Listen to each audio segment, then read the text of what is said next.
Hello students, तो आज हम स्टार्ट करने जा रहे हैं resources and development chapter number 1 from geography, या तो फिर आपकी बुक को जो ऐसा नाम दिया है contemporary India part 2। Resources and development chapter start करने से पहले मैं तुम्हें एक चीज़ बता रहा हूँ कि मैं जनरली दो पार्ट्स में ही आपके जो भी चैप्टर्स है उसको मैं रिकॉर्ड करूँगा, लेकिन दोनों पार्ट्स को मैं एक ही वीडियो में कंबाइन करके आपको एक ही लिंक भेजूँगा, तो आपको अलग अलग दो पार्ट्स ना देखने पड़े उसके लिए। तो पहले पार्ट में आज हम रिसोर्सेज और उसके क्लासिफिकेशन के बारे में पढ़ेंगे, और सेकंड पार्ट में लैंड एज अ रिसोर्स और सॉइल एज अ रिसोर्स के बारे में पढ़ेंगे। ठीक है। पेज नंबर 1 आपने अगर खोल दिया हो तो फर्स्ट पेज पर यही है कि रिसोर्सेज क्या होता है और उसका डेवलपमेंट क्या होता है। तो हमारे एनवायरनमेंट में हमें जो भी चीज़ें मिलती है वो सभी चीज़ें हमें या तो हम उसे डायरेक्टली यूज़ में करते हैं, या तो फिर उस पर कोई प्रोसेस करके उसे कोई एक अलग फिनिश प्रोडक्ट में बनाते हैं, और फिर उस चीज़ को हम हमारे डेली लाइफ में हमारे सर्वाइवल के लिए या फिर हमारी क्वालिटी ऑफ लाइफ को अच्छी करने के लिए हम उसे यूज़ करते हैं। तो वो जो भी मटेरियल हमें नेचर से मिलता है उसे हम रिसोर्स कहते हैं। ठीक है। लेकिन वो हम उस रिसोर्स को अगर हम कोई टेक्नोलॉजिकल कोई प्रोसेस करके उसको अगर हम कोई ऐसा प्रोडक्ट बना दे जो जिससे वो ओरिजिनल रिसोर्स की शेप साइज़ या मैटर चेंज होके वो कोई और एक ऐसा प्रोडक्ट बन जाएगा जो हमारे काम आता है, तो उसको भी हम रिसोर्स कहेंगे। ठीक है। और वही वही जो प्रोसेस होती है कि जो ओरिजिनल रिसोर्स है उसको चेंज करना ऐसे कोई चीज़ में जो हमारे लिए ज़्यादा बेनिफिशियल हो, तो उसको हम उसका डेवलपमेंट कहेंगे। ठीक है। अभी जो भी रिसोर्सेज हमें नेचर से मिलते हैं हम उसे अलग अलग टाइप्स के में जो पेज नंबर 1 पे दिया है उसे हम क्लासीफाई करते हैं। तो उसमें से पहला है on the basis of origin, biotic and abiotic. Second है on the basis of exhaustibility, renewable and non renewable. On the basis of ownership, individual, community, national and international. और फोर्थ है on the basis of status of development, potential developed, stock and reserves. अभी इन सब चीज़ों को हम लोग एक डिटेल में पढ़ेंगे। सबसे पहली चीज़ तो टाइप्स ऑफ रिसोर्सेज में पहला है on the basis of origin. Simple है, टर्म समझो, ओरिजिन कैसे ओरिजिनेट होता है जो रिसोर्स है वो। ठीक है। पहले उसमें है बायोटिक रिसोर्सेज और एबायोटिक रिसोर्सेज। बायोटिक और एबायोटिक रिसोर्सेज दोनों हमें नेचुरली ही मिलता है। डिफरेंस यही होता है कि बायोटिक रिसोर्सेज में लाइफ होती है और एबायोटिक रिसोर्सेज में लाइफ नहीं होती है। बायोटिक रिसोर्सेज में जैसे लाइफ होती है मतलब आपको वेजिटेबल्स मिल रहे हैं, फ्रूट्स मिल रहे हैं, या तो फिर जो नॉन वेजिटेरियंस होते हैं उनको खाने के लिए फ़िश है, या तो फिर एनिमल्स जो है, फिर वही एनिमल्स शायद हमें कपड़ों के लिए या तो फिर लेदर के लिए काम आता है। तो ये सब चीज़ें क्या है कि लिविंग सोर्स है, तो उसको हम लोग बायोटिक सोर्सेज रिसोर्सेज में क्लासीफाई करते हैं। सेकंड है ए बायोटिक रिसोर्सेज। मैंने कहा कि जो नॉन लिविंग थिंग्स है, नॉन लिविंग थिंग्स जैसे कि मिनरल्स है, मेटल्स है। एक मैं तुम्हें सिंपल एग्जांपल दे रहा हूँ। वाटर जो हमें मिलता है जो लेक से, रिवर से, पॉन्ड से, या तो फिर ग्लेशियर से, तो ये जो वाटर मिलता है इसको भी हम एबायोटिक रिसोर्स से एबायोटिक रिसोर्सेज में क्लासीफाई कर सकते हैं, क्योंकि ऑफ कोर्स वाटर में लाइफ नहीं होती। वाटर के अंदर फिशेस और वो सब रहते हैं, वो लाइफ होती है, लेकिन वाटर की खुद की लाइफ नहीं होती। समझ में आया? यही डिफरेंस होता है बायोटिक रिसोर्सेज और एबायोटिक रिसोर्सेज से। ये होता है जो resources based on origin. Next है resources based on exhaustibility. Term समझो, एग्जॉस्टिबिलिटी क्या है, कैसे रिसोर्सेज जो एग्जॉस्ट होते हैं यानी उनका जो यूज़ है, यूज़ अगर हम कंटिन्यूसली कर सकते हैं या तो फिर वो आधे में ख़त्म हो जाएंगे, या तो फिर हम एक बार यूज़ करके उसको वापस रीयूज़ कर सकते हैं। ये सब चीज़ है एग्जॉस्टिबिलिटी में आता है। एग्जॉस्टिबिलिटी में दो ही ऑप्शंस है, रिन्यूएबल रिसोर्सेज और non renewable resources. Renewable resources कैसे चीज़ें होते हैं बताएं? मैं तुम्हें एक एग्जांपल देके समझाता हूँ। हमारा विंड एनर्जी है, विंड एनर्जी से हम लोग कई बार जो विंड मिल्स रखते हैं, विंड मिल्स इलेक्ट्रिसिटी प्रोड्यूस करता है। तो वो जो विंड है वो विंड ख़त्म नहीं हो जाने वाली है, वो विंड हमें कंटिन्यूसली मिलने ही वाली है, क्योंकि अर्थ के रोटेशन के वजह से विंड्स कंटिन्यूसली आते रहते हैं। तो ये कैसा है कि ये जो रिसोर्स है वो कभी ख़त्म नहीं, उसका एग्जॉस्टिबिलिटी का मतलब यही होता है कि एग्जॉस्ट होना, ये एग्जॉस्ट नहीं होने वाला है। तो फॉरेस्ट है, फॉरेस्ट भी ऐसे एग्जॉस्ट हो जाएंगे, लेकिन तुम दूसरे ट्रीज ग्रो करके अपना अलग से फॉरेस्ट भी बना सकते हो। तो ये सब एग्जांपल्स है रिन्यूएबल रिसोर्स के, जो या तो खुद रिन्यू होते हैं या तो फिर हम उन्हें रिन्यू कर सकते हैं कोई फिजिकल, केमिकल या मैकेनिकल प्रोसेस से, ठीक है। नॉन रिन्यूएबल रिसोर्सेज ऐसे होते हैं कि जिन्हें जो रिसोर्सेज फॉर्म होने के लिए उन्हें काफ़ी टाइम लगा है। जैसे कि बहुत सिंपल मैं तुम्हें एग्जांपल देता हूँ, तो हम तुम्हें पता है कि जनरली हम लोग मिडल ईस्ट एशिया के जो कंट्रीज़ है जैसे सऊदी अरेबिया, यूएई, ये सब जगह से हम लोग क्रूड ऑयल निकालते हैं। क्रूड ऑयल जिसको हम हिंदी में कच्चा तेल भी कहते हैं। तो वो क्रूड ऑयल्स को फिर हम डिवाइड करते हैं पेट्रोल में, केरोसिन में, वहाँ से। तो ये जो क्रूड ऑयल है, क्रूड ऑयल को फॉर्म होने में काफ़ी टाइम लगा है, बहुत, यानी बहुत, hundreds and thousands and lakhs of years लगे हैं। तो अगर हम उसे ख़त्म कर देंगे तो फिर वो फिर से फॉर्म होने में फिर से उसे लैक्स ऑफ ईयर्स लगेंगे। तो ये सब चीज़ें कैसा है कि हम इसे रिन्यू नहीं कर सकते, मतलब ये नॉन रिन्यूएबल रिसोर्सेज हो गए, ठीक है। ये जैसे कि कई एक दूसरा एक एग्जांपल है कि जो मिनरल्स हमें मिलते हैं अर्थ के अंदर, उन्हें भी फॉर्म होने में काफ़ी टाइम हुआ है। जैसे डायमंड्स है या तो फिर आयरन है, कोल है, ये सब मिनरल्स को फॉर्म होने में काफ़ी टाइम होना है। ये सब इतना जल्दी रिन्यू नहीं हो सकता, तो वो भी एक नॉन रिन्यूएबल रिसोर्सेज हो गए, ठीक है। On the basis of exhaustibility समझ आ गया आपको। नेक्स्ट है on the basis of ownership. Ownership simple है, आपको समझ आ जाएगा होगा कौन ओन करता है, ठीक है। उसमें चार है, इंडिविजुअल, कम्युनिटी, नेशनल और इंटरनेशनल। इंडिविजुअल मतलब सपोज तुम्हारा खुद का रिसोर्स है। अभी मैं तुम्हें एक एग्जांपल देता हूँ, कोई कोई फार्मर है, फार्मर का छोटा सा खुद का लैंड है, वहाँ पर वो छोटी सी फार्मिंग करता है।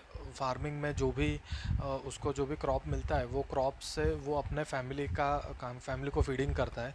वो ज़्यादा बेचने में ध्यान नहीं रखता, उसका सिर्फ मेन एम यही है कि वो वहाँ पर वो जो फार्मिंग करे उससे उसके घर पे 2 टाइम का उसका खाना मिलना चाहिए। लेकिन वो फार्मर है, वो फार्मर की जो लैंड होगी वो उसकी खुद की लैंड होगी, वो उसका खुद का रिसोर्स हो गया। समझ में आया? ओनरशिप में इंडिविजुअल रिसोर्स का, एक इंडिविजुअल अगर कोई ओन कर रहा है कोई रिसोर्स को, तो वो उसका खुद का रिसोर्स होगा, इंडिविजुअल रिसोर्स होगा। और एक एग्जांपल इसमें हम ये भी दे सकते हैं कि सपोज़ अभी आप जिस घर में रह रहे हो वो आपके, शायद आपके पापा या आपके मम्मी के नाम पे होगा। तो वो जो घर है और उसके ऊपर वो जो लैंड के ऊपर जो घर बना हुआ है, वो आपके पापा का है, मम्मी का इंडिविजुअल रिसोर्स हो गया, ठीक है।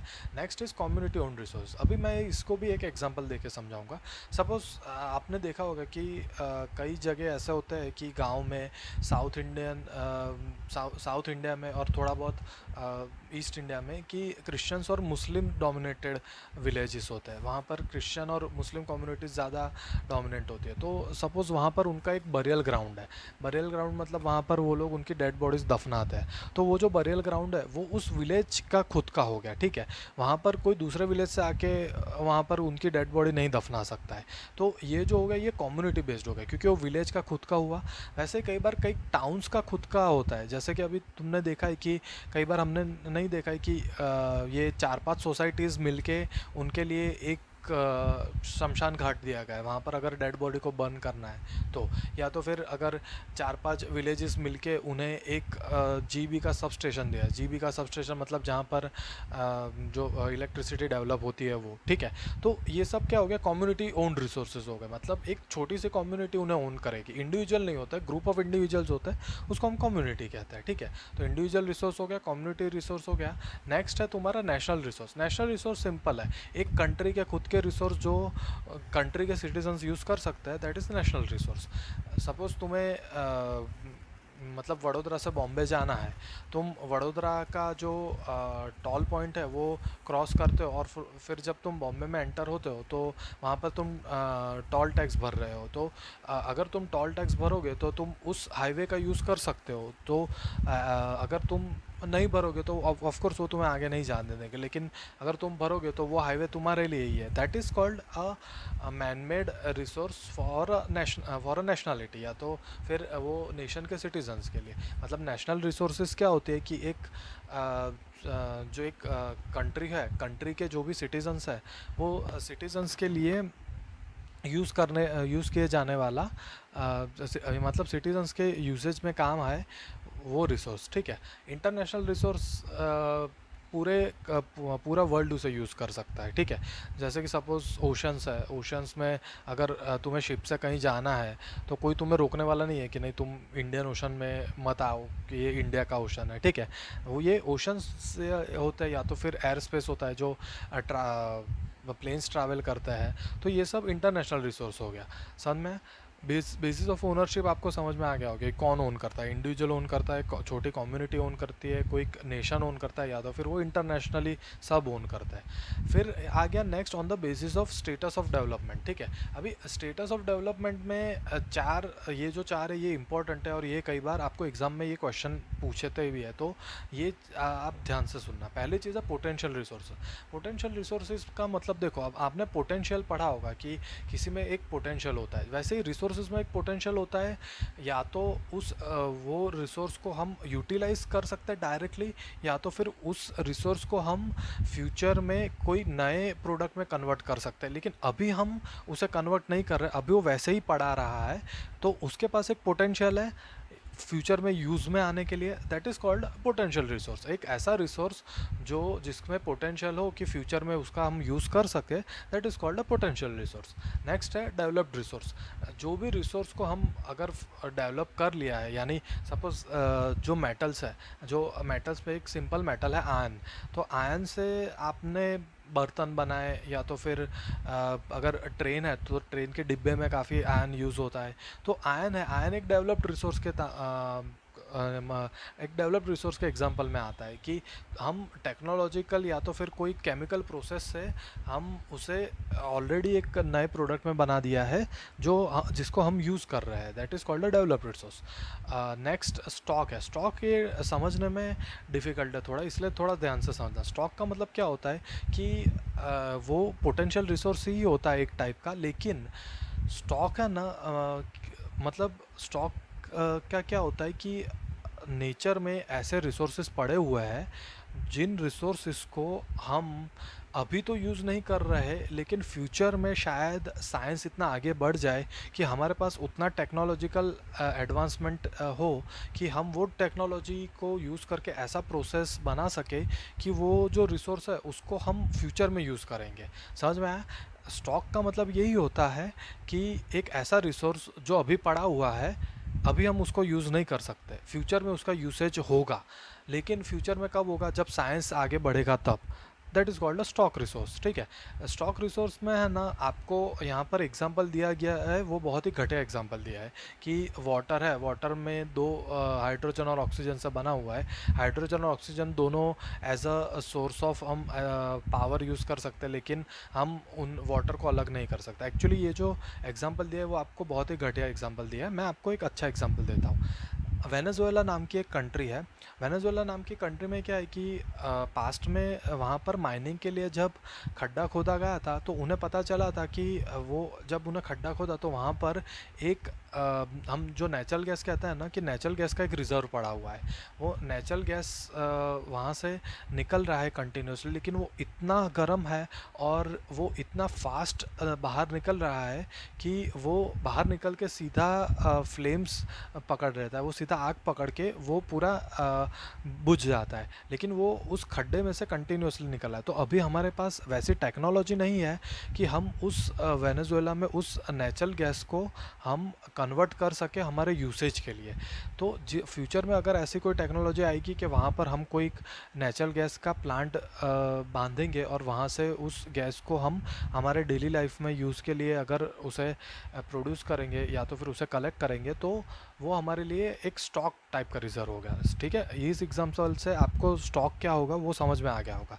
नेक्स्ट फोर्थ पॉइंट है on the basis fourth point on the basis of status of development में रिजर्व्स। रिजर्व्स है ना, स्टॉक ही टाइप का होता है, लेकिन हमें क्या है कि स्टॉक और रिज़र्व का डिफरेंस यही है कि स्टॉक के जो रिसोर्सेस है हमें पता नहीं है कि उससे कैसे यूज़ करना है, हमें इतना पता है कि वो फ्यूचर में यूज़ होंगे। रिज़र्व ऐसा रिसोर्सेस है कि हमें पता तो है कि उसे कैसे यूज़ करना है, लेकिन अभी हमें ज़रूरत नहीं है, तो हमें फ्यूचर में हमें डिफ़िकल्ट ना हो इसलिए हमने उसे वहाँ पर अभी उसका यूज़ नहीं किया हुआ है। जैसे कि फॉर एग्ज़ाम्पल मैं तुम्हें बताता हूँ कि कई सारे वाटरफॉल है, वहाँ पर हम मतलब हाइड्रो पावर प्लांट्स वहाँ पर सेटअप करते हैं, जो वो पानी के फोर्स से वहाँ पर जो भी टरबाइन घूमता है तो इलेक्ट्रिसिटी प्रोड्यूस करता है। लेकिन हर एक वाटरफॉल पे हमने यानी पूरे वर्ल्ड ने हर एक वाटरफॉल पे एक हाइड्रो पावर स्टेशन नहीं बांधा है। क्यों? क्योंकि अभी हम लोग हमारे जो इलेक्ट्रिसिटी प्रोड्यूसिंग स्टेशंस है वहाँ से हमें इनफ इलेक्ट्रिसिटी मिल रहा है। फ्यूचर में शायद इलेक्ट्रिसिटी कम हो जाए, या तो फिर रिसोर्सेज जो इलेक्ट्रिसिटी को प्रोड्यूस करने में यूज़ होते हैं वो ख़त्म हो जाए, तो हम उन वाटरफॉल्स में टरबाइन लगा के हम इलेक्ट्रिसिटी प्रोड्यूस कर सकते हैं। मतलब डिफरेंस पता चला। स्टॉक का मतलब ये होता है वो रिसोर्सेज जो हम अभी यूज़ इसलिए नहीं कर सकते क्योंकि हमें पता नहीं है कि उनका यूज़ कैसे करने का है। और रिजर्व्स ऐसे रिसोर्सेज होते हैं कि जो जिसका यूज़ हमें पता है कि हमें उसका यूज़ कैसे करना है, लेकिन हम उसका यूज़ अभी इसलिए नहीं कर रहे क्योंकि हमें ज़रूरत नहीं है इसलिए। ठीक है। ये हमारे क्लासिफिकेशन हो गए रिसोर्सेज के। नेक्स्ट हम टॉपिक पे आते हैं, पेज नंबर 3 पे, जो है डेवलपमेंट ऑफ रिसोर्सेज। इसमें कैसा है कि देखो, पहली चीज़ समझो कि डेवलपमेंट ऑफ रिसोर्सेज में हम रिसोर्सेज को डेवलप कैसे करेंगे। लेकिन पहली चीज़ क्या हुआ है कि हमने कई जो रिसोर्सेज है उन्हें ऐसे यूज़ किया है कि जिसके वजह से कई रिसोर्सेज या तो ख़त्म हो गए हैं या तो फिर ख़त्म होने आए हैं। तो ये ऐसा क्यों हुआ? तो उसके 3 पॉइंट दिए हुए हैं, मैं आपको रीड करके बताऊंगा। Depletion of resources for satisfying the greed of few individuals. कई बार क्या होता है कि कई लोग ग्रीडी होते हैं, वो रिसोर्सेज को ज़्यादा यूज़ करते हैं। फॉर एग्ज़ाम्पल मैं तुम्हें बताऊं तो कई लोग क्या करते हैं कि लैंड फार्मिंग का लैंड होता है, लेकिन उनके पास पैसा ज़्यादा है तो गवर्नमेंट के पास से वो फार्मिंग लैंड खरीद लेता है और वहाँ पर अपना बड़ा बंगला बांध देंगे। कई रिच लोग ऐसे करते हैं। तो ये क्या होगा कि ग्रीडी होके उनका वो जो फार्मिंग लैंड है वो पूरी ख़त्म हो गई वहाँ पर। ठीक है। Second, accumulation of resources in few hands which in turn divided the society into two segments, that is having haves and have nots of rich and poor. मतलब रिच एंड पुअर का डिफरेंस हो गया। Rich के पास पैसा ज़्यादा था तो उन्होंने खुद के लिए रिजर्व स्टॉक कर लिए, और जो पुअर है उन्होंने रिसोर्सेस उनके लिए नहीं मिले उनको। ये यही डिफरेंस है। थर्ड पॉइंट है, indiscriminate exploitation of resources has led to global ecological crisis such as global warming, ozone layer depletion, environmental pollution and land degradation. क्या हुआ कि हमने जो भी रिसोर्सेज का यूसेज किया उसके वो रिसोर्सेज की वजह से कई बार वो रिसोर्सेज भी खाली हो गए, और वो रिसोर्सेज का ओवर यूज़ की वजह से एनवायरनमेंट को भी काफ़ी नुकसान पहुंचा है। जैसे कि हमें ओजोन लेयर पतला हो गया हमारा, या तो फिर ग्लोबल वार्मिंग हो गया, या तो फिर पूरे वर्ल्ड में पोल्यूशन बढ़ गया। ये सब चीज़ें हो गई पूरे वर्ल्ड में। क्योंकि हमने रिसोर्सेज का ठीक से यूज़ नहीं किया, या तो फिर उसका ओवर यूज़ कर लिया। रिसोर्स प्लानिंग का जो टॉपिक है वो शुरू पेज नंबर 3 से होता है, लेकिन पेज नंबर 4 पे जा रहा है। रिसोर्स प्लानिंग में यही है कि बताया गया है कि इंडिया का एग्जांपल दिया गया है कि हमें रिसोर्स कैसा प्लान करना चाहिए। तो सबको इक्वली मिलना चाहिए। इक्वली मिलना चाहिए मतलब सपोज़ मैं तुम्हें बता रहा हूँ कि अगर गुजरात है, गुजरात में फार्मिंग काफ़ी अच्छा हो रहा है, राजस्थान में फार्मिंग इतना अच्छा नहीं हो रहा है क्योंकि राजस्थान में डेजर्ट है। तो गुजरात जो फार्मिंग करके जो भी अपने क्रॉप्स ग्रो करेगा वो राजस्थान को भी सप्लाई करेगा। अभी सपोज़ कोई एक स्टेट है जहाँ पर रिवर्स काफ़ी ज़्यादा है तो उसे फ्रेश वाटर भी काफ़ी ज़्यादा मिलेगा। अगर सपोज़ राजस्थान में कोई रिवर नहीं है तो वो लोग फ्रेश वाटर का सप्लाई भी कर सकते हैं वहाँ पर। यही होता है कि रिसोर्स का प्लानिंग, कैसे रिसोर्स को तुम पूरे नेशनल लेवल पे ऐसे प्लानिंग करो कि किसी को ज़्यादा ना मिले, किसी को कम ना मिले, सबको जितनी ज़रूरत है उतना ही मिले। रिसोर्स प्लानिंग इन इंडिया जो उसी के अंदर एक सब टॉपिक है, उस पर आ जाओ। Resource planning is a complex process which involves identification and inventory of resources across the regions of the country. This involve surveying, mapping and qualitative and quantitative estimation and measurement of resources. ये पहला पॉइंट समझो कि identification and inventory of resource. Identification, तुम identify करो कि resources कितने available है, कहाँ अवेलेबल है, कितने ज़्यादा है, कितने कम है। और इन्वेंटरी, कितना ज़्यादा है कितना कम है, वो इन्वेंटरी होता है। This involves surveying. सर्वेइंग मतलब तुम सर्वे करो पूरे इंडिया में कि कहाँ कितना ज़्यादा रिसोर्सेज है, कहाँ कितना कम है। मैपिंग मतलब मैप में उसको डिवाइड करो कि यहाँ पर ये रिसोर्सेज ज़्यादा है, यहाँ पर वो रिसोर्स ज़्यादा है। ठीक है। एस्टिमेशन मतलब sorry, qualitative and quantitative estimation मतलब सपोज़ कोई जगह जहाँ पर वाटर काफ़ी इजीली अवेलेबल है लेकिन उसकी क्वालिटी अच्छी नहीं है, दूसरे कई जगह पे वाटर भी उतना ही अच्छे से अवेलेबल है, लेकिन वो उसकी क्वालिटी अच्छी है, तो वो क्वालिटी के हिसाब से भी उसका डिवीजन होना चाहिए। और क्वांटिटेटिव एस्टिमेशन, क्वांटिटेटिव मतलब कितना ज़्यादा है कितना कम है, वही। Evolving a planning structure endowed with appropriate technology skill and institutional setup for implementing resource development plans. यानी हमारा जो रिसोर्स प्लानिंग है उसके लिए ऐसे इंस्टीट्यूशन, उसके लिए ऐसी टेक्नोलॉजी या तो फिर उसके लिए ऐसे मैनेजमेंट स्किल्स हमें डेवलप करने चाहिए जिस वजह से इंडिया में कोई स्टेट को या कोई रीजन को ऐसा फील ना हो कि हमारे साथ इनजस्टिस हो रहा है, हमें कम रिसोर्स मिल रहा है, ठीक है। Third, matching the resource development plans with overall national development plans. मतलब पूरे नेशन के जो डेवलपमेंट है उसी हिसाब से हमें रिसोर्स प्लानिंग करना चाहिए। अगर हमें फैक्ट्रीज बनानी है तो पेड़ काट के फैक्ट्रीज नहीं बनानी, नहीं तो फिर डिफॉरेस्टेशन हो जाएगा, ठीक है। यही एक एग्जाम्पल है। इंडिया जनरली ये सब प्लानिंग काफ़ी अच्छे से कर रहा है, लेकिन क्या है कि अभी भी हम लोग काफ़ी पीछे हैं। तो ये जो रिसोर्स प्लानिंग है उसके उसमें थर्ड पैराग्राफ में आ जाऊँ।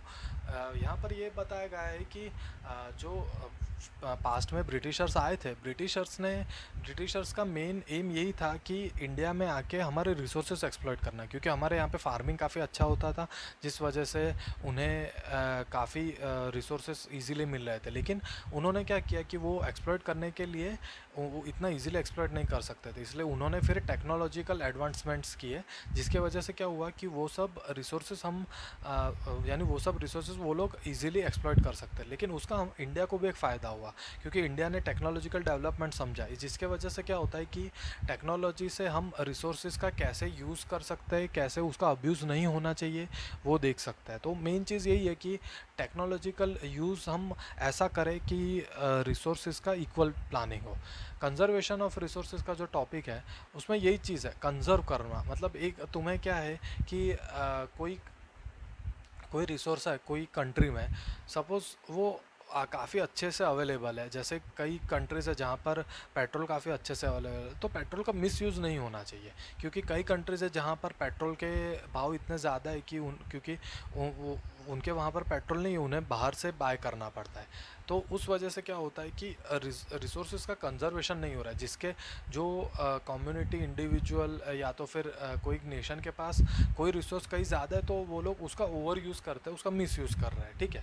तो यही कंजर्वेशन ऑफ रिसोर्सेज में यही है कि हमारा मेन तो उसका प्लानिंग होना चाहिए कि कैसे हम प्लानिंग करके वो रिसोर्स को हम ऐसा यूज़ करें कि उसका एक्सप्लॉयटेशन ना हो, वो रिसोर्स इतने जल्दी ख़त्म भी ना हो जाए और सबको इक्वली मिले। अभी बीच में यहाँ पर एक टर्म आया था कि इक्विटेबल डिस्ट्रीब्यूशन। अभी इक्वल डिस्ट्रीब्यूशन और इक्विटेबल डिस्ट्रीब्यूशन का डिफरेंस क्या है वो मैं तुम्हें बताता हूँ। इक्वल डिस्ट्रीब्यूशन मतलब सिंपल है, अगर एक सपोज़ एक ऐसा रिसोर्स है कि जो पाकिस्तान और इंडिया दोनों को मिल रहा है और 50% हम इंडिया को दें और 50% हम पाकिस्तान को दें, तो वो इक्वल डिस्ट्रीब्यूशन होगा। लेकिन इक्विटेबल डिस्ट्रीब्यूशन क्या होता है कि ऑफ कोर्स इंडिया पाकिस्तान से बड़ा कंट्री है, इंडिया की पॉपुलेशन ज़्यादा है, तो ऑफ कोर्स पॉपुलेशन और रीजन के हिसाब से इंडिया को थोड़ा ज़्यादा मिलना चाहिए। इंडिया को उसके हिसाब मतलब जो जिसको जितना ज़रूरत है उसके हिसाब से अगर उसको वो रिसोर्स मिल रहा है then that is called an equitable distribution. लेकिन अगर कोई हम ये सब चीज़ें नहीं देख रहे हैं, सबको इक्वली बांट रहे हैं, तो वो हो गया इक्वल डिस्ट्रीब्यूशन। यानी इक्वल डिस्ट्रीब्यूशन नहीं होना चाहिए, इक्विटेबल डिस्ट्रीब्यूशन होना चाहिए। समझ में आया? नेक्स्ट जो लेक्चर है, नेक्स्ट पार्ट जो है उसमें हम लैंड रिसोर्सेज, लैंड यूटिलाइजेशन और जो लैंड डिग्रेडेशन और उसका कंजर्वेशन और सॉइल एज अ रिसोर्स और डिफरेंट टाइप्स ऑफ सॉइल है वो हम लोग पढ़ लेंगे।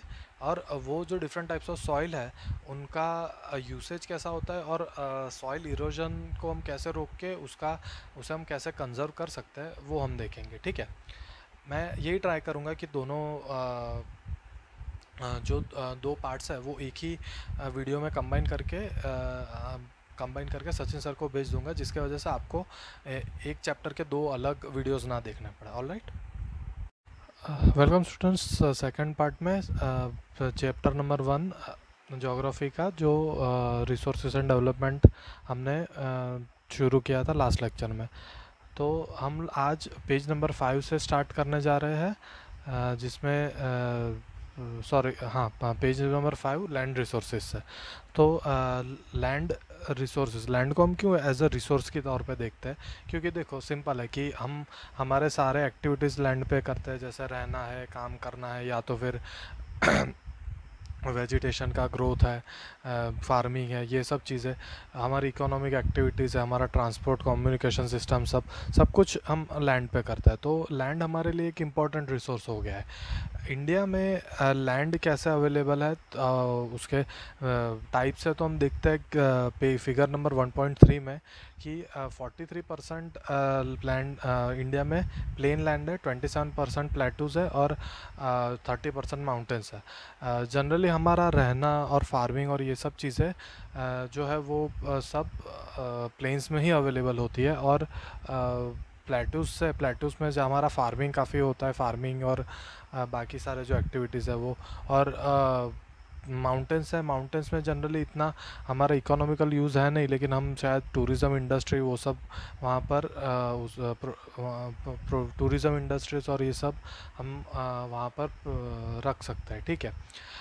लैंड यूटिलाइजेशन, लैंड हम कैसे यूटिलाइज करते हैं, तो यहाँ पर पेज नंबर 6 पे पेज नंबर 5 पे दिखाया गया है कि लैंड का कैसे यूज़ होता है। मतलब पहला है फॉरेस्ट, जो सिंपल है, फॉरेस्ट हम लोग, फॉरेस्ट से हमें काफ़ी सारी चीज़ें मिलती है, एनिमल्स हो, वुड हो, और बाकी सब प्रोडक्ट। सेकंड है land not available for cultivation, जो लैंड है, लैंड जहाँ पर हम कल्टीवेशन नहीं कर सकते, बैरन या वेस्ट लैंड, जो लैंड टोटली वेस्ट हो गया है, मतलब जैसे कोई ऐसा उसकी जो फर्टिलिटी है, या तो फिर लैंड की जो भी उसके अंदर न्यूट्रिएंट्स है, मिनरल्स है, ये सब अगर टोटली ख़त्म हो चुके हो, तो वो बैरन या वेस्ट लैंड हो गया है।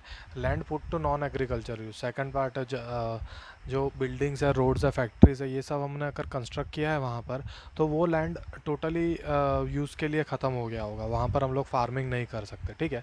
अदर अनकल्टिवेटेड लैंड जो थर्ड पार्ट है, उसमें हम क्या उसके उसके अंदर है permanent pastures and grazing land. Simple है, ग्रेजिंग लैंड जहाँ पर एनिमल्स के ग्रेजिंग के लिए, एनिमल्स को खाने, घास वास खाने के लिए जो यूज़ होता है, वो ग्रेजिंग लैंड हो गया। और परमानेंट पेस्चर्स यानी वो ग्रेजिंग के लिए परमानेंटली अगर वो लैंड डिसाइड कर दिया है, तो वो परमानेंट पेस्चर हो गया। पेस्चर मतलब ग्रेजिंग लैंड ही हम कहते हैं।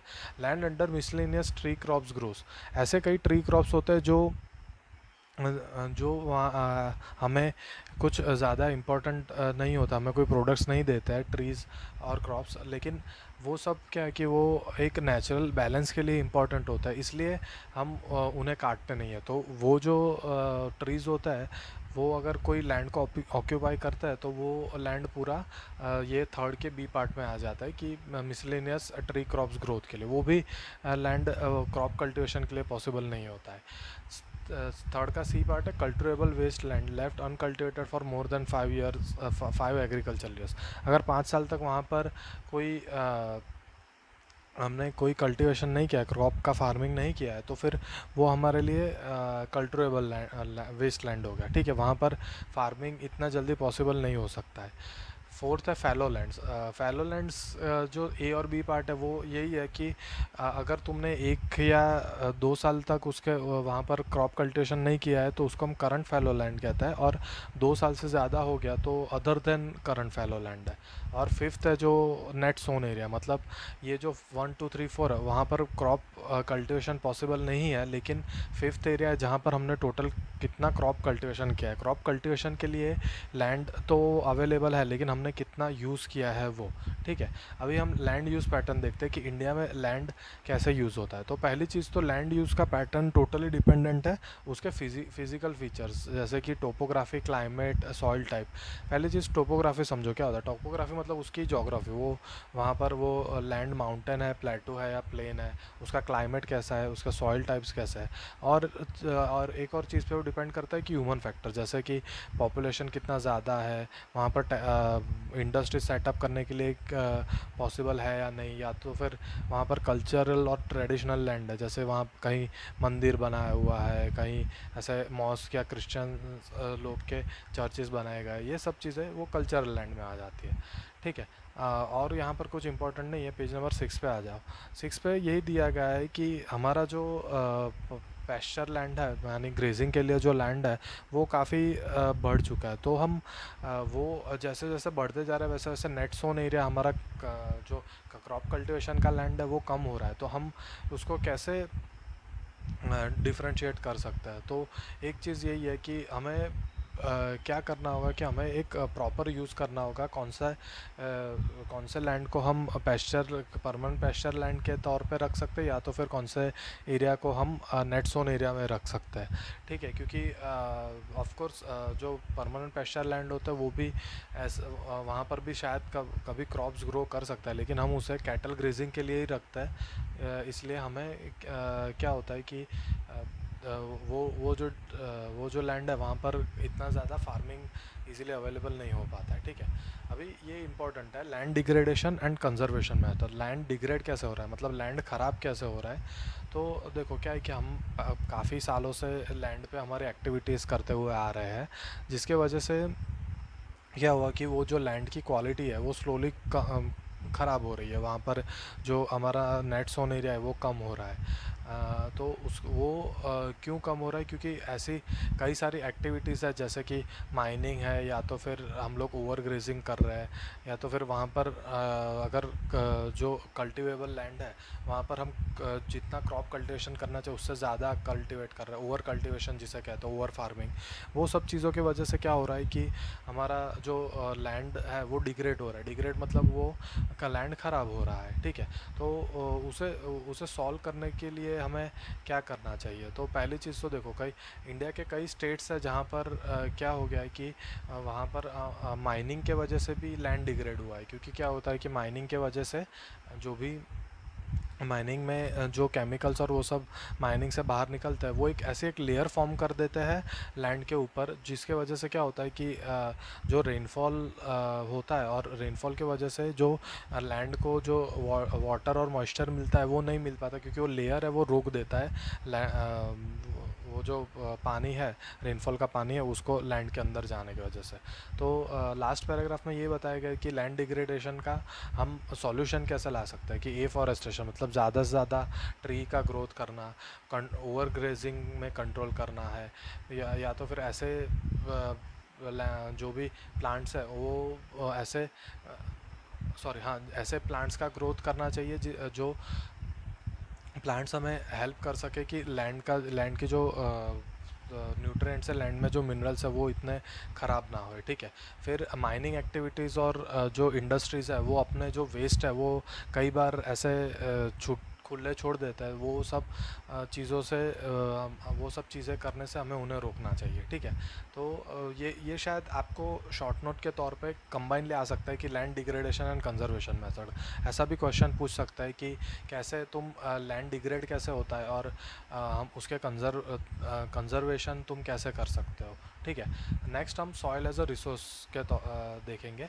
सॉइल हमारे लिए क्यों इंपॉर्टेंट रिसोर्स है? क्योंकि सिंपल है कि सॉइल एक ऐसा सिस्टम है कि अंदर सॉइल के अंदर मॉइस्चर होता है, सॉइल के अंदर मिनरल्स होता है, सॉइल के अंदर HUMUS हमस होता है। हमस एक ऐसी चीज़ है कि छोटे छोटे जो लिविंग ऑर्गेनिजम्स होते हैं वो सॉइल में अगर वो लिविंग हो या डेड हो, वो एक टाइप का हमारे लिए क्रॉप्स के लिए एक फॉडर या फूड की तरह हो जाता है। क्योंकि क्रॉप्स को ग्रोथ करने के लिए जो मिनरल्स, वाटर या तो फिर ये सब चाहिए वो सब सॉइल से ही मिलता है। लेकिन सॉइल भी डिफरेंट टाइप्स के होता है। पहली चीज़ हम देखेंगे कि सॉइल फॉर्म कैसे होता है। तो रिलीफ या पेरेंट रॉक कहेंगे। पेरेंट रॉक मतलब अर्थ का जो क्रस्ट है उसका जो ऊपर का जो लेयर है ना, वो पूरा जो लेयर है वो काफ़ी लाखों सालों से उस पर ऐसी कई एक्टिविटीज़ होती है, जैसे नेचुरल एक्टिविटीज़ या ह्यूमन एक्टिविटीज़, जिसके वजह से क्या होता है कि वो टूटते जाता है और वो स्लोली सॉइल में फॉर्म होते जाता है। सॉइल फॉर्म होने में काफ़ी टाइम लगता है। शायद नेचुरल फोर्सेस है जैसे कि रनिंग वाटर है, विंड है, या ह्यूमन एक्टिविटीज़ है, वो जैसे माइनिंग और ये सब चीज़ों से वो सॉइल फॉर्म होता है। और सॉइल को हम क्लासीफाई भी कर सकते हैं उसके अलग अलग फैक्टर्स है। उसका कलर है, उसका थिकनेस है, उसका टेक्सचर मतलब कितना हार्ड है, कितना सॉफ्ट है, उसके केमिकल और फिजिकल प्रॉपर्टीज़। केमिकल प्रॉपर्टीज़ में यही होता है कि उसके अंदर कौन से केमिकल्स अवेलेबल है, और फिजिकल प्रॉपर्टीज़ यही सब होता है कि उसका टेक्सचर कैसा है, उसमें रॉक्स हम जो कंकड़ कहते हैं वो छोटे छोटे वो कंकड़ वो कितने ज़्यादा है या कितने कम है। ठीक है, तो हम क्लासिफिकेशन ऑफ सॉइल देखते हैं कि कौन से टाइप के सॉइल्स होता है। तो पहला है सिंपल है एलुवियल सॉइल। एलुवियल सॉइल देखो, एलुवियल सॉइल में तुम्हें अगर शॉर्ट में समझाऊँ तो जो भी रिवर्स है इंडिया में, बड़ी बड़ी रिवर्स है, उसके जो आसपास के जो प्लेन्स हैं वहाँ पर जनरली जो सॉइल पाया जाता है वो काफ़ी फर्टाइल होता है, क्योंकि वो सॉइल होता है वो रिवर के पानी के थ्रू बना हुआ होता है, और उसमें रिवर का जो पानी है वो काफ़ी एंटर हुआ होता है, इसलिए वो काफ़ी हाई इन मॉइस्चर या वाटर होता है, काफ़ी हाई इन मिनरल्स होता है, और काफ़ी हाई इन ह्यूमस होता है। वही चीज़ एलुवियल सॉइल होता है। एलुवियल सॉइल इंडिया में ज़्यादातर गंगा और ब्रह्मपुत्र के प्लेन्स है, कृष्णा गोदावरी कावेरी रिवर्स के प्लेन्स है, वहाँ पर काफ़ी पाया जाता है। एलुवियल सॉइल के दो टाइप्स होता है, खादर और बांगर।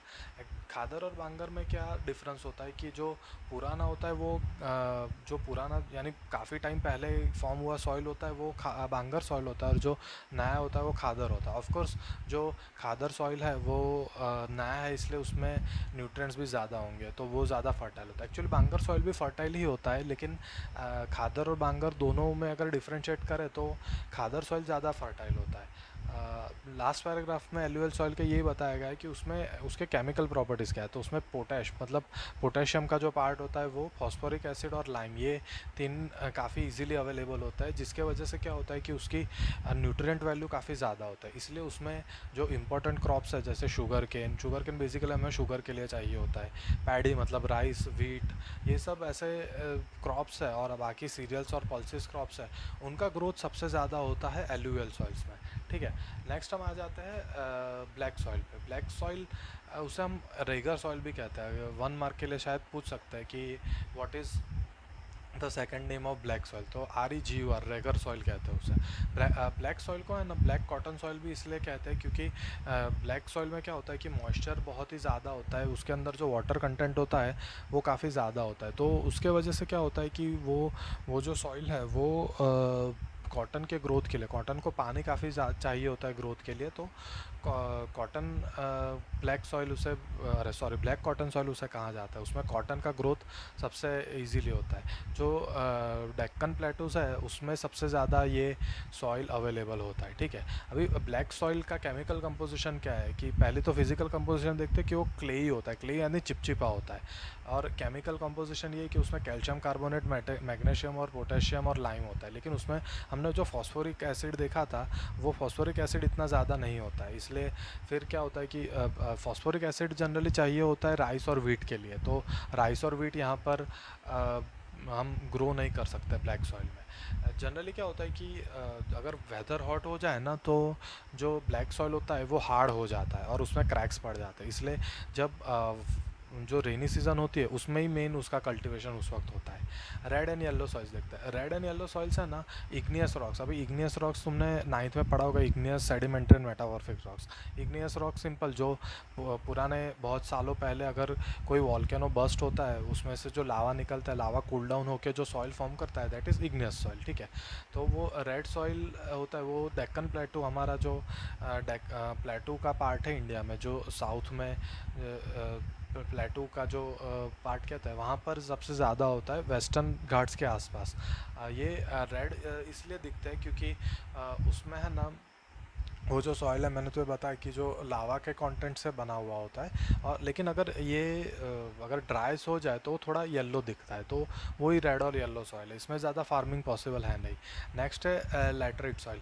जो लैटिन वर्ड है लैटर, उसका मतलब होता है ब्रिक, वो ब्रिक से लैटराइट सॉइल बनता है। ब्रिक मतलब हम लोग जो कंस्ट्रक्शन के लिए ब्रिक्स यूज़ करते हैं वो ब्रिक्स नहीं, यहाँ पर ब्रिक्स मतलब कौन सा, जो सेडिमेंट्री रॉक्स होते हैं उसके जो लेयर्स होते हैं वो लेयर्स अगर पेरेंट रॉक्स के तौर पे हो और वो टूट के अगर सॉइल फॉर्म करे तो वो वो क्या हो जाता है, वो हमारा लैटरेट सॉइल हो जाता है।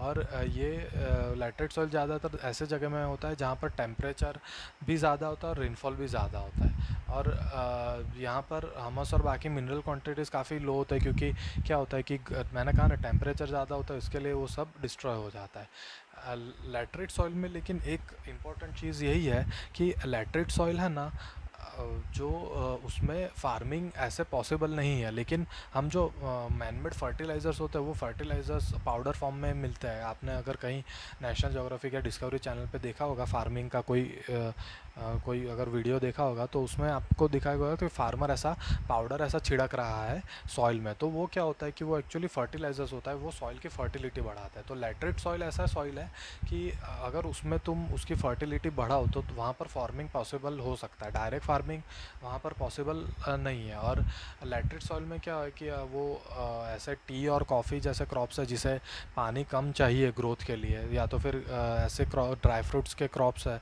जिन्हें कम पानी चाहिए ग्रोथ के लिए, वो सब वहाँ पर हम फार्मिंग कर सकते हैं। एरिड सॉइल्स देखो सिंपल है, एरिड सॉइल्स में जो डेजर्ट में पाए जाते जाने वाले सॉइल्स है वही डेजर्ट सॉइल होता है, और उनमें वहाँ पर क्या होता है कि वहाँ पर फार्मिंग बिल्कुल भी पॉसिबल नहीं होता है, क्योंकि बिल्कुल भी मॉइस्चर नहीं होगा वहाँ पर बिल्कुल भी हमस कंटेंट नहीं होगा, उसमें कैल्शियम कंटेंट काफ़ी ज़्यादा होता है, लेकिन वो कल्टिवेबल बिल्कुल भी नहीं है सॉइल्स, ठीक है। नेक्स्ट है फॉरेस्ट सॉइल्स जनरली हिली और माउंटेनियस रीजन्स में अवेलेबल होता है। कि वहाँ पर क्या होता है कि वो सॉइल काफ़ी यानी उनमें जो रॉक्स होता है वो रॉक्स काफ़ी ज़्यादा होता है, और ये मेनली हिमालयन माउंटेन्स के जो बॉटम पार्ट है वहाँ पर ये सॉइल काफ़ी ज़्यादा पाए जाते हैं और काफ़ी एसिडिक होता है। अभी नेक्स्ट तुम्हारा जो एक इम्पॉर्टेंट टॉपिक है soil erosion and soil conservation, ये मैं तुम्हें पूरा डिटेल में समझाऊंगा। मेनली सॉइल इरोजन क्या होता है वो पहले देखते हैं। तो पहली चीज़ समझो कि जो सॉइल होता है ना, वो सॉइल एक जगह पे एक जगह अगर वो पड़ा हुआ हो तो वो सॉइल को क्या होता है कि अगर कोई ऐसा विंड है या तो फिर रेनफॉल है, ऐसे कोई एक्टिविटी होती है तो वो सॉइल वहाँ से हट जाता है, वहाँ से वो विंड उसे कैरी कर लेती है, या तो फिर रनिंग वाटर वो उसे अलग कैरी कर लेता है। तो सॉइल क्या है, ऊपर का टॉप लेयर ऑफ सॉइल है वो अगर वहाँ से हट गया तो उसका जो मेन जो न्यूट्रिएंट्स है और उसके जो मिनरल्स है वो सब वहाँ से हट जाएंगे। तो सॉइल इरोजन के वजह से क्या होता है, एक्चुअली मतलब यही सॉइल इरोजन है कि वो जो सॉइल का जो कवर है वो वहाँ से हट जाना, ऐसे कोई नेचुरल एक्टिविटीज़ से या ह्यूमन एक्टिविटीज़ से, तो वो उसको सॉइल इरोजन कहते हैं। सॉइल वहाँ से इरोड हो जाता है, वहाँ से हट जाता है। देखो जनरली क्या होता है कि नेचर में एक बैलेंस होता है सॉइल इरोजन और सॉइल फॉर्मेशन का। सॉइल इरोड होता है तो सॉइल फॉर्म भी हो रहा होता है, जिसके वजह से क्या होता है कि एक बैलेंस हो गया होता है। लेकिन ह्यूमन एक्टिविटीज़ के वजह से क्या होता है, डिफॉरेस्टेशन है, ओवर ग्रेजिंग है, ये सब एक्टिविटीज़, माइनिंग है, ये सब एक्टिविटीज़ के वजह से क्या होता है कि जो सॉइल इरोजन है वो काफ़ी ज़्यादा हो जाता है और सॉइल फॉर्मेशन इतना नहीं हो पाता, जिसके वजह से सॉइल वहाँ से काफ़ी इनफर्टाइल हो जाता है, वहाँ पर फार्मिंग पॉसिबल नहीं हो पाती। फिर हम लोग एक गली इरोजन देखेंगे। गली इरोजन टॉपिक क्या होता है, अगर फिगर तुम 1.12 में देखोगे तो रनिंग वाटर कभी क्या होता है कि वो डायरेक्ट सॉइल के ऊपर से नहीं जाता, वो कई बार क्या होता है कि सॉइल में एक ऐसा गली जैसा फॉर्म कर देता है जिसे ही हम गली इरोजन कहते हैं। और वो सब एरियाज है ना कल्टीवेशन के लिए पॉसिबल फिर नहीं हो पाती। कई कई जगह क्या होता है पता है कि बहुत ज़्यादा रेनफॉल हो तो पूरा रेनफॉल का पानी ऐसा, अगर कोई माउंटेन का स्लोप हो तो उसको पूरे ज़ोर से नीचे आता है, जिसके वजह से क्या होता है कि पूरा ऊपर का लेयर ही सॉइल का हट जाता है, जिसको शीट इरोजन भी कहता है, ठीक है। ये सब जो सॉइल इरोजन होता है, सॉइल इरोजन के वजह से क्या होता है कि जो फार्मिंग का लैंड है ना वो काफ़ी कम होते जाता है, ठीक है। अभी हम सॉइल इरोजन कैसे रोक सकते हैं, तो हमें ऐसा ऐसा यहाँ पर जो लास्ट पैराग्राफ में दिया है कि ploughing along the contour lines can decelerate the flow of water down the slopes. अगर स्लोप्स पे पानी से जो सॉइल इरोजन हो रहा है तो हमें क्या करना चाहिए कि ऐसा स्टेप बाय स्टेप फार्मिंग करना चाहिए। एक फार्मिंग के लिए थोड़ा लैंड करना चाहिए, फिर थोड़ी जगह छोड़ देनी है, फिर वापस फार्मिंग करना है, तो जिसकी वजह से क्या हो कि वो पानी वहाँ पर फार्म किए हुए लैंड में रुक जाएगा, वहाँ से नीचे नहीं जाएगा, जिसके वजह से सॉइल भी वहाँ पर इरोड नहीं होगा, ठीक है। और वो ये स्टेप मेकिंग होता है कि माउंटेन्स पे स्टेप फार्मिंग होता है। स्टेप फार्मिंग को टेरेस फार्मिंग भी नाम दिया जाता है। और फ्लैट लैंड्स होता है, फ्लैट लैंड्स में हम क्या करेंगे कि अगर बहुत बड़ी फील्ड्स है तो उन्हें आप क्या करो कि थोड़ा पार्ट वहीं पर भी ऐसा स्टेप वाइज करो कि थोड़ा पार्ट फार्मिंग वहाँ पर करना है, फिर थोड़ा पार्ट ग्रास ग्रोथ के लिए छोड़ देना है, फिर थोड़ा पार्ट फिर से फार्मिंग करना है, फिर ग्रास के लिए छोड़ देना है, जिसकी वजह से क्या होता है कि वो जो ग्रास होता है, ग्रास अगर ग्रोथ हो कोई सॉइल पे हुआ होगा तो वहाँ पर सॉइल इरोजन इतना इजीली नहीं होगा, क्योंकि वो ग्रासेस होते हैं वो विंड और वाटर को रोकते हैं एकदम से सॉइल को खींच के ले जाने से। तो और वो ग्रास का एक प्रैक्टिकल यूज़ भी हो सकता है ग्रेजिंग के लिए, एनिमल्स के ग्रेजिंग के लिए वो ग्रास का यूसेज हो सकता है। और एक चीज़ है कि विंड को अगर रोकना है तो लाइन ऑफ ट्रीज अगर तुम प्लांट करो तो लाइन ऑफ ट्रीज प्लांट करने से क्या होगा कि जो विंड आ रही है वो विंड रुक जाएगी, जिसके वजह से वो सॉइल इरोड नहीं होगा। ठीक है, तो मेन ये तीन ही पॉइंट है कि सॉइल इरोजन हम कैसे रोक सकते हैं, कि स्लोप्स में टेरेस फार्मिंग जो स्टेप फार्मिंग कहा मैंने वो सेकंड पॉइंट था। उसमें अगर लार्ज फील्ड्स हो तो लार्ज फील्ड्स में कैसे स्टेप बाय स्टेप फार्मिंग और ग्रासलैंड का अल्टरनेट करना चाहिए। और तीसरा हमें लाइन ऑफ ट्रीज प्लांट्स करने चाहिए, जिसके वजह से वो एक ऐसा फॉरेस्ट होगा जो विंड को आने से रोकेगा। वो ऐसे फॉरेस्ट को हम शेल्टर बेल्ट्स कहते हैं, कि जो लाइन ऑफ ट्रीज फार्म हुए होते हैं। ठीक है, हमारा ये चैप्टर ख़त्म होता है। और मेन इसके जो लैंड डिग्रेडेशन एंड कंजर्वेशन और सॉइल इरोजन एंड कंजर्वेशन, ये दो जो टॉपिक्स है वो काफ़ी इंपॉर्टेंट है, क्योंकि ये एग्ज़ाम्स में जनरली पूछे जाने में 3 मार्क्स या 5 मार्क्स के लिए पूछे जाने की पॉसिबिलिटी काफ़ी ज़्यादा है। ठीक है।